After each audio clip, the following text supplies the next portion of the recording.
প্রিয় দর্শক, আপনারা কি কখনো ভেবে দেখেছেন যাকে পুরো পৃথিবীর আশ্রয় বানানোর জন্য পাঠানো হয়েছিল, কেন তাকেই ছোটবেলায় বারবার আপনজনদের হারানোর শোক সইতে হয়েছে? মা বাবার পর এখন তার একমাত্র মাথার ওপরের ছাদ দাদাও চলে যাচ্ছেন। আজ আমরা জানব সেই কঠিন সময়ের কথা, যখন পুরো পৃথিবীতে মুহাম্মদ সাল্লাল্লাহু আলাইহি ওয়াসাল্লাম একদম একা হয়ে পড়েছিলেন। ভিডিওটি না টেনে শেষ পর্যন্ত দেখুন, কারণ আজকের পর্বে এমন কিছু সত্য আছে যা আপনার জীবন সম্পর্কে ধারণাই বদলে দেবে। বিচ্ছেদের মেঘ। মায়ের ইন্তেকালের পর দাদা আব্দুল মুত্তালিবের ছায়ায় বড় হচ্ছিলেন মুহাম্মদ সাল্লাল্লাহু আলাইহি ওয়াসাল্লাম। দাদা তাকে নিজের সন্তানের চেয়েও বেশি ভালোবাসতেন। কিন্তু বিধাতার বিধান ছিল অন্যরকম। মাত্র ৮ বছর বয়সে শিশু মুহাম্মদ সাল্লাল্লাহু আলাইহি ওয়াসাল্লাম তার পরম শ্রদ্ধেয় দাদাকেও হারালেন। একাকিত্ব ও নীরবতা। দাদার জানাজার পেছনে পেছনে হাঁটছিল ৮ বছরের একটি ছোট্ট শিশু, যার দুচোখ দিয়ে নির্বে অশ্রু ঝরছিল।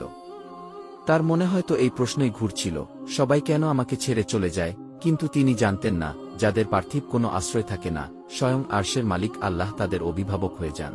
চাচা আবু তালিবের আগমন। মৃত্যুর আগে দাদা আব্দুল মুত্তালিব তার ছেলে আবু তালিবকে ডেকে বলেছিলেন, এই এতিম শিশুটিকে তোমার হাতে সঁপে গেলাম। আবু তালিব ধনী ছিলেন না, তার পরিবার ছিল বড়। কিন্তু মুহাম্মদ সাল্লাল্লাহু আলাইহি ওয়াসাল্লাম যখন সেই ঘরে পা রাখলেন, তখন অভাবের সংসারেও বরকত নামতে শুরু করল। শৈশবের জীবন সংগ্রাম। এই বয়সেই তিনি অন্যের উপর বোঝা হতে চাননি। মক্কার মরুভূমিতে তিনি ছাগল চড়াতেন।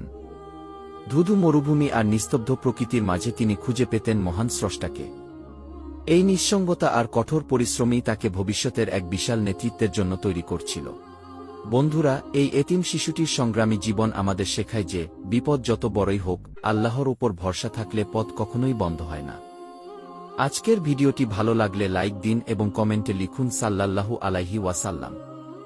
আপনি যদি প্রতিদিন ইসলামের এমন হৃদয়স্পর্শী সত্য ঘটনাগুলো জানতে চান, তবে আমাদের চ্যানেলটি সাবস্ক্রাইব করে বা পেজটি ফলো করে সাথেই থাকুন।